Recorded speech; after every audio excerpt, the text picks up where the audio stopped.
அன்புள்ள நண்பர்களே, கடவுளின் அன்பை உணர்ந்து அவர் காட்டிய வழியில் நடப்போம். அவர் நம்மை மன்னித்து நம் வாழ்வில் ஒளியை ஏற்றி வைப்பார்.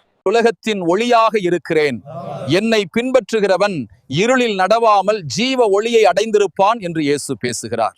தேவனுடைய ராஜ்யம் உங்களிடம் வராது உங்களுடைய தற்போதைய வழிகளில் அல்ல, ஆனால் உங்கள் இருதயத்தின் தாழ்மையில நீங்கள் கீழ்ப்படிய கற்றுக்கொள்வீர்கள். கேளுங்கள், அப்பொழுது உங்களுக்கு கொடுக்கப்படும். தேடுங்கள், அப்பொழுது கண்டுபிடிப்பீர்கள். தட்டுங்கள், அப்பொழுது உங்களுக்கு திறக்கப்படும். உலகமெங்கும் சென்று படைப்பிற்கெல்லாம் நற்செய்தியை பறைசாற்றுங்கள்.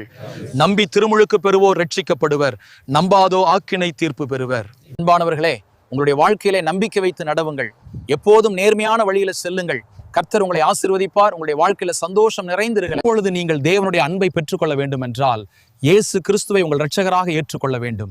தேவன் உங்களை நேசிக்கிறார். உங்களுக்காக ஒரு திட்டம் வைத்திருக்க நித்திய ஜீவன் உண்டென்று மெய்யாகவே உங்களுக்கு சொல்லுகிறேன்.